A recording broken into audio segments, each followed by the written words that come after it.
All right, taking a risk.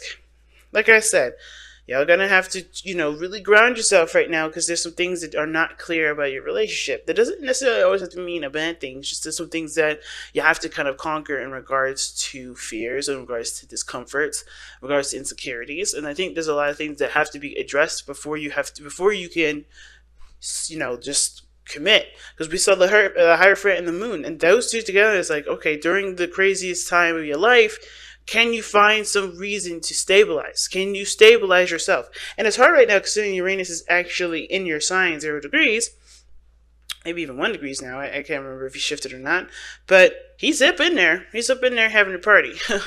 But the thing is that with that kind of craziness and that kind of shift, that sort of unexpected, merge, right? Unexpected energy that the Uranus usually drums up. There's a lot of things that you're going to have to kind of be ready for, to kind of be on guard for. And not necessarily to resist, but more to understand what's happening and to adjust accordingly. Because the Hierophant is the fifth card of the major arcana, but that also talks about structure, organizations, boundaries, commitment. They talk about all those things. And the thing that's interesting to me is that it's a contradiction, that card, in my opinion. Because usually you change what you need to change, so then you can stabilize based off of that change. This is the same difference.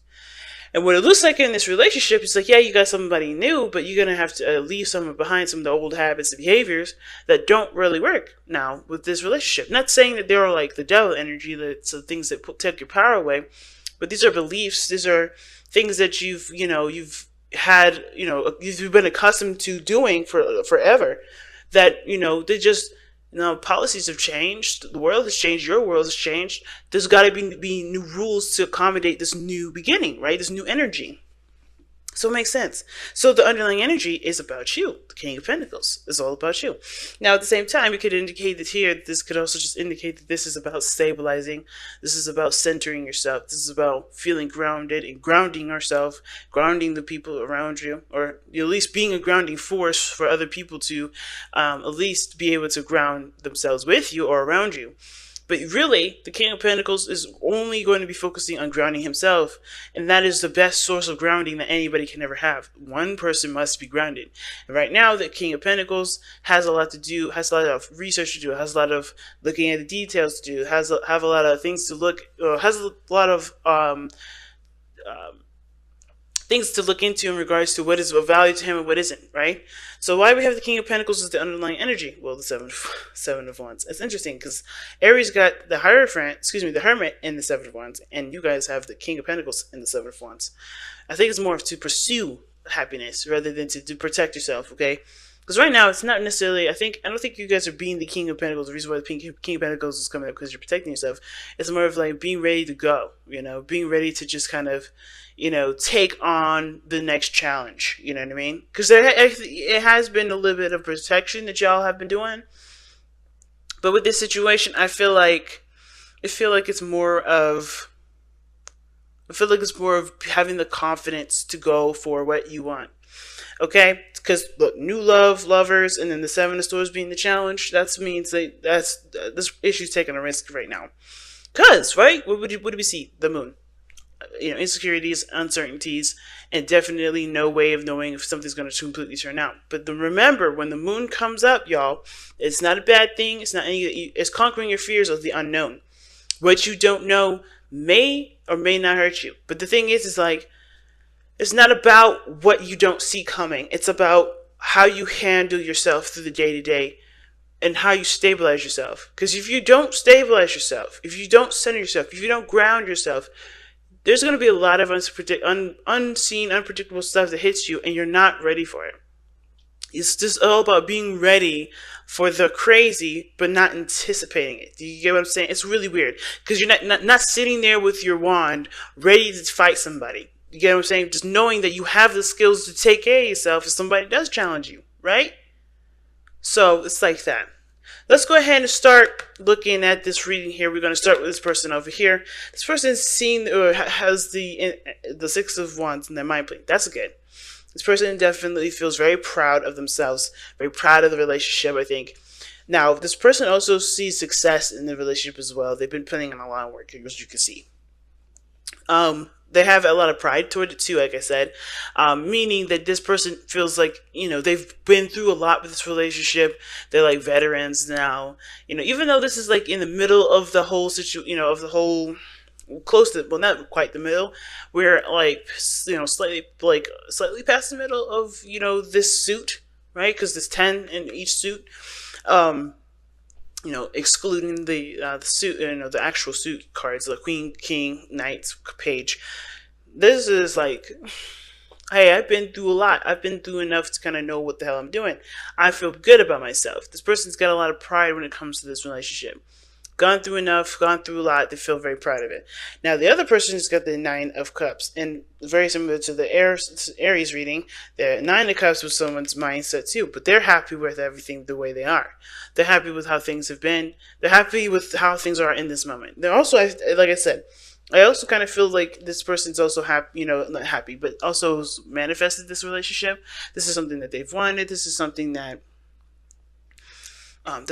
they've been trying to, get going in their life, and this is where they are. They're happy with it. They're content with it. They can't complain. At the same time, I think this person also knows what they want. At the same time, if they're not in a relationship quite yet, which kind of looks like, even though this lovers is coming up, don't mean you guys are in a relationship. I think you guys just know what you guys want. But the problem lies with what you guys are deciding. You see this? Like, you guys happy with yourself, proud of yourselves for going through the healing that you guys need to, or, going through the work that was needed to even, prosper in this relationship. But that's great. This person's very happy with their relationship. They can't complain. However, this person here is obviously showing that they have to make a decision about something, trying to weigh the pros and cons about whether or not this is something that this is something that they can, they're willing to put time and effort into. What is the value? Weighing the value of it, and the other person's trying to figure out if this is something that they can continue to push forward in, or they're trying to look for. Honestly, I think this is not really necessarily like, okay, I don't know if I can continue to put more work into this. I think they're trying to figure out what else they can do to improve the relationship. Because they have done good work and they know it, and the relationship has definitely benefited in that regard because of the work that they've been putting in. They're just having a hard time figuring out what else needs to be done. Okay, because there's nothing that needs to be done at this point, right? There's a lot of waiting, there's a lot of patience. And this person is great and happy with how well everything's improved, but there's not much they can do at this moment other than to focus and look within themselves. I think that this person is like very prideful, takes a lot of pride into putting work into something, whether that's helping people, whether that's improving some sort of project, whatever. But I don't know if this person really looks within themselves sometimes. Like, really centers themselves and looks within the self, okay? Because this is all about value. I think this person gets a lot of their worth from doing stuff. And now that there's nothing outside of them that needs to be done, they're kind of like, well, what the hell am I going to do? They're proud only, I feel like, because they've done the work. They've done a lot of things. Sure, it hasn't gotten them to where they want to be, but they're happy with it. But the thing is, too, it looks like they're getting a lot of justification from the projects that they've been putting in. Not necessarily about having pride in regards to how they're, in regards to what they're worth, So this is having a lot to do with looking back now, right? Looking at the self, looking at who they are. New love is good, but new love can only come if there is something, if there's room to receive it. And I think right now this person has kind of looked outside themselves enough to realize that this situation is no longer having anything to do with anything outside themselves. They have to look within. In order to receive this new love, in order to create new love, they have to start new love within themselves. Okay? And the same goes with this individual here. They're looking at, the weighing the pros and cons. That's why I see the Two of Pentacles as. I know sometimes people say it's juggling situations, juggling two people. I'm not seeing no cheating. But what I am seeing, though, is this is like them trying to figure out, weighing the pros and cons of whether or not this is something that is, good for them or not, rather than looking at what they want. Like I said, they know what they want already. The Nine of Wands, the Knight of Cups indicates that. And I feel like at the same time, it's like, remember what you want to do. Remember what you want to pursue. Remember what your dream is. Is any of these options, are these options here presenting you with what you want. Now, at the same time, with Two of Pentacles being juggled like that, I kind of get a sense that this person may be procrastinating. Trying to keep the balance of a situation, hoping some situation would pass, some situation would come up, but then it's not going to pass because they're, this is something that they want. This is, at the end of the day, this is about pursuing what makes you happy, by investing the time into what your heart's desire is. And this person may be procrastinating with the Two of Pentacles. But the reason why the Two of Pentacles is even coming up for this person, as well as the Nine of Cups, is we have the Five of Swords. Okay? So the Five of Swords is something that's a little bit difficult to read sometimes, considering the circumstances. But I don't think there's any fighting or any brawling. I think there's a lot of people that have felt defeated in their last endeavors, their last ventures and relationships. And I think this person's definitely taken the road of, okay, well, only do what makes me happy, and that's it. The Five of Swords can indicate too that this can it can indicate that there's not people around them that's looking to sabotage, but they're kind of conscientious of other people doing doing things that will perhaps sabotage them. But it's never ever really the other people that sabotage with the Five of Swords, in my opinion. It's always the other person, because they lose focus of what it is that they were going towards in the first place. Because the Five of Swords can indicate petty arguments, petty fights that have nothing to do with the circumstances. They're just all about winning a situation in the moment, winning an argument in the moment, which can eventually cause a bigger result to a situation than realized at the end of it. So I feel like this person's seeking to kind of get what they want, getting happiness, or finding something that is actually going to be a success, because they, like I said, they may have had some sort of falling out in the past with somebody. They may have been either cut ties with somebody, or there's some situation that made them feel like they were defeated, or they may feel like it was a failure. And that's just why they're weighing the pros and cons of whether or not, okay, this is what I want. If this relationship is what I want, is it worth pursuing? Is this something that I can actually grow and manifest into something beautiful? Two of Pentacles. Because they don't want to put their time and effort into something or into someone just to be feeling defeated all over again. Just to feel like they've lost out or they missed out again. So the other person here with the Two of Cups coming up here is that, they find this relationship as the perfect partnership, right? The reason why they have the Seven of Pentacles here in the body, and then the mind being the Six of Wands. This person is very proud of themselves, very proud of this relationship. But the only issue I see is that they have a lot of focus on the relationship rather than themselves. Which is a lot of the bit, it's not really too bad. It's just that this person, is so focused on trying to improve this relationship. That's not necessarily a bad thing, okay? But there's not much they need to do.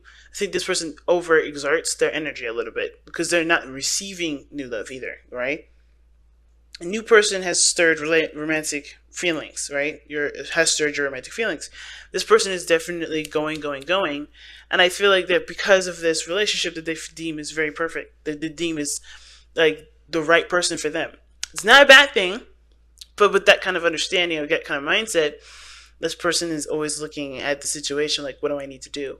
And I think it's like, there's nothing you really need to do. Just be happy with where you are. Right? There's nothing wrong. There's nothing wrong here. Same with this person here. There's nothing wrong. There's nothing more you need to look into it. It's really basic. Do you want to be with this person or not? And it's just really trusting themselves to do what they can, do what they know they can do to make the relationship work. Right? I think I have this feeling this person feels like if they slack off, the relationship won't be as perfect as they believe it is. But it's already perfect. The relationship is very perfect. Okay? The relationship is exactly how they want it. It's perfectly fine right now. They don't need to stress. They don't need to worry about it. This is fine. And with the Seven of Swords being the crossing, I feel like that's what's going on, right? The lovers, we already know what brought you two together. True love. Love, man. Okay? Love. And this is a beautiful card to get already. Like soulmate energy already popping up. This is a soulmate investigation read, so already having a soulmate card as the reason why you guys came together. Awesome. But now the challenge is taking the risk, is taking the risk to make, to make the relationship the best it can be. And really not to be forceful, I feel like, too. Not to force the situation, not to, try to, make something happen when it doesn't need to. When everything's just fine. Let me even pull one extra card for the Seven of Swords. Yeah, man. Seven of Swords, the Nine of Cups. Taking a risk on what your heart's desire is. At the end of the day, you know what makes you happy. It's just about whether or not you're willing to allow yourself to enjoy it. Just enjoy it. Alright.